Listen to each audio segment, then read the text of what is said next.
Ow.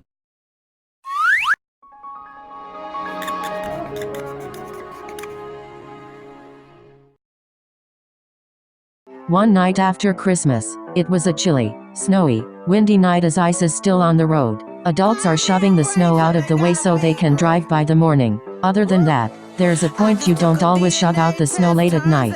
There's always something else in the process. Yes, the boy in the gray hoodie who was walking along the sidewalk. He had no hat, scarf, gloves, nor earmuffs. Just a hoodie, jeans, and white tennis shoes without socks. Along with him, he has a suitcase filled with clothes. This turns out to be a disaster. Turns out his parents kicked him out of the house just for a night. But it is getting more cold than it is. His face started to turn pale as a ghost. He continued walking his way to the bus stop. He sat there for almost an hour until a transit bus showed up a minute later. The boy got in as he placed the money in the coin collection that was sitting beside the bus driver. "Where are you heading to, young man?" asked the driver calmly. At first, he couldn't speak, but then, when he saw a woman with green hair appear from the same bus stop, she saw him in her own eyes.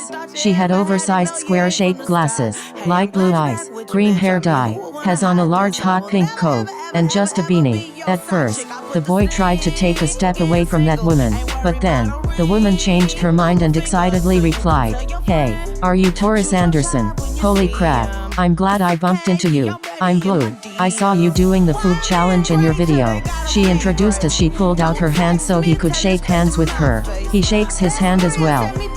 Nice to meet you. I didn't know you saw me doing that food challenge. I'm Toris, by the way. It's a pleasure to see you, I guess. The boy introduced back. They both chose the seat at the very back.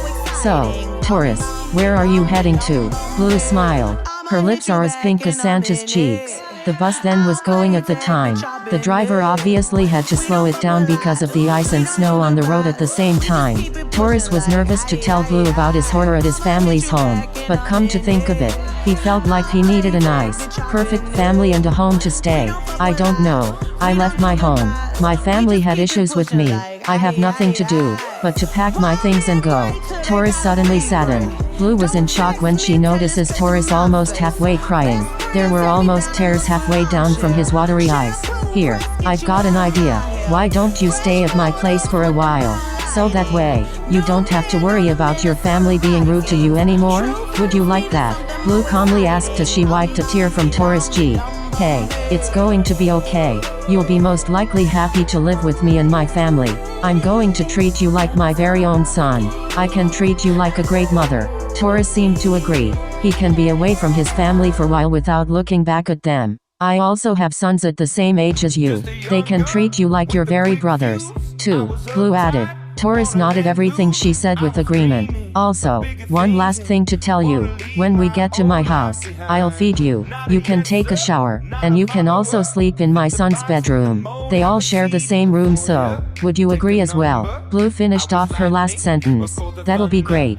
Thank you." Toris thankfully felt excitement inside his pumping heart. He also gave her a hug. When they entered Bloo's house, inside, it looked neat as it should have been. It went quiet. Toris can see three boys playing the Nintendo Switches from the living room. A man can be seen sleeping on the couch with an empty bag of lace, sitting on top of his stomach. It was Bloo's husband. "Toris, these are my sons, Ben, Ice, and Steve Jr. Boys. This is Toris, one of my favorite characters who did the food challenge just a few months ago. I found him alone while I was on the bus today." Bloo introduced Toris to the boys.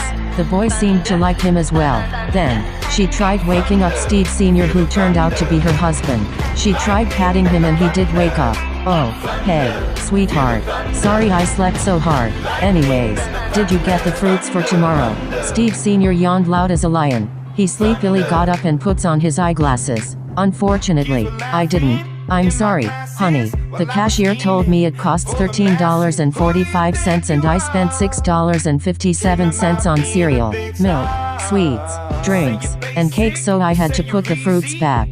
So sorry." Bloo made a frown face. Steve Sr. placed his hand onto her shoulder, reminding her it's fine. She continued, "But I've brought someone who will be a part of this family who..." "Toris, this is my husband, Steve Sr. Steve. Toris, Both of them began to shake hands. "It is a pleasure to meet you, sir. Is it okay if I call you Dad?" Toris stammered. "You certainly can, son." Steve Sr. laughed. "And you can call me Mom if you like," Bloo added. "Anyways, let's tidy you up to be prepared for dinner. But first, you need a serious shower." Toris and Bloo walked upstairs. Bloo turned on the bathroom light. The bathroom was decorated with blue, green, and white polka dots on each part of it. The shower curtain was also decorated in a night sky. The mirror had a photo of her and Steve Sr. cutting out a piece of cake during their wedding day. "Well, what do you think of our bathroom? Pretty cool, huh?" Bloo added. "Take your clothes off. Turn on the hot water, and I'll give some clean clothes for you." She closed the door as Toris began taking off his clothes. She immediately went back downstairs to the living room as she tried asking the boys if Toris could borrow some of their night clothes. Ice agreed as he led his mom to be in his brother's bedroom to find a pair of black Dragon Ball Z pajamas, a yellow Pokemon t-shirt with Pikachu, a pair of boxers, underwear, and a pair of regular socks. "Thank you so much, Iceberg," Bloo whispered happily as she kissed him on the cheek. Iceberg is a nickname for Ice since he was a baby. Toris was already in the shower as Bloo slowly placed the clothes on the bathroom sink and slowly closed the door. There are blue towels on the hanger and body wash in the tub.